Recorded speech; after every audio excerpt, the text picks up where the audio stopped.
देवेंद्र फडणवीस यांच्याकडे भाजपचे सूत्र गेल्याच्या चर्चा आहे त्यावर बोलताना संजय राऊत असं म्हणतात की देवेंद्र फडणवीसच्या हातात सगळं हे आमच्यासाठी शुभ शकून आहे।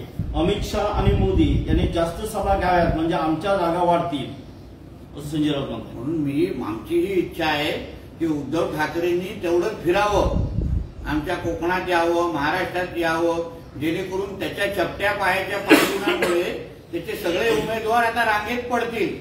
असंच कोकणाच्या पट्ट्यामध्ये उद्धव ठाकरे फिरलेले, एकही महाविकास आघाडीचा खासदार आलेला नाहीये।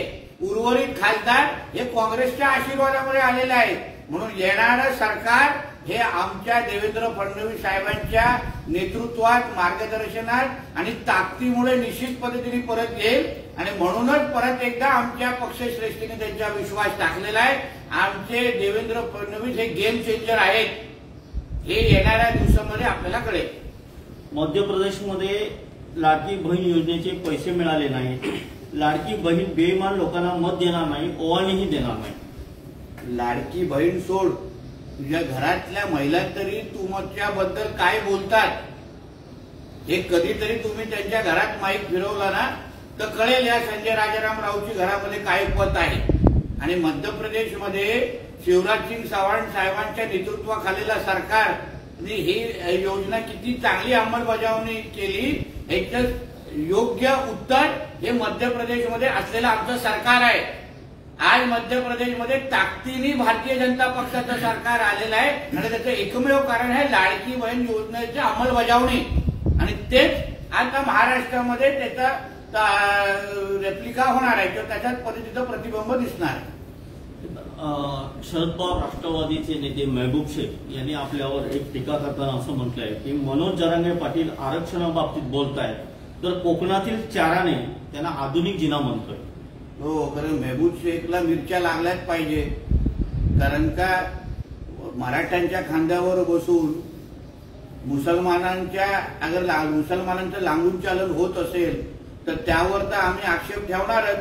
म्हणून महबूब शेखला मिरच्या लागणं हे माझ्यासाठी चांगलं संदेश आहे, कारण का आम्ही असेपर्यंत हिंदूंचं नुकसान कोणालाच करून देणार नाही हे ह्या महबूब शेखने लक्षात ठेवावं।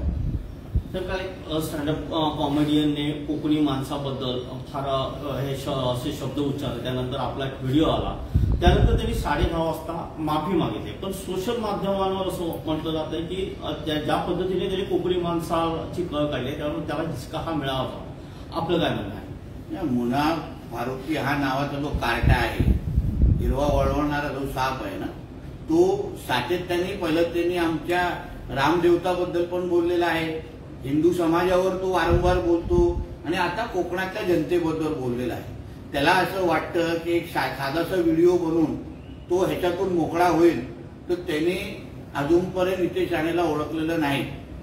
आता हैदराबादमध्ये आहे, हैदराबादवरून त्यांनी व्हिडिओ बनवलेला आहे। माझं काल त्याच्या कुठल्या शब्दामध्ये त्याच्याशी मी बोललो हे अगर त्यांनी साऊंड क्लिप अगर बाहेर काढली ना तर तुम्हाला कळेल। आम्हीही त्याचं मुंबईमध्ये स्वागत करण्यासाठी सज्ज आहोत।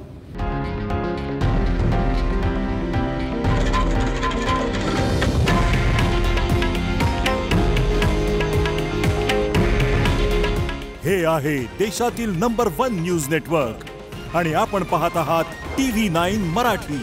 काळजी तुमची, हित महाराष्ट्राचं।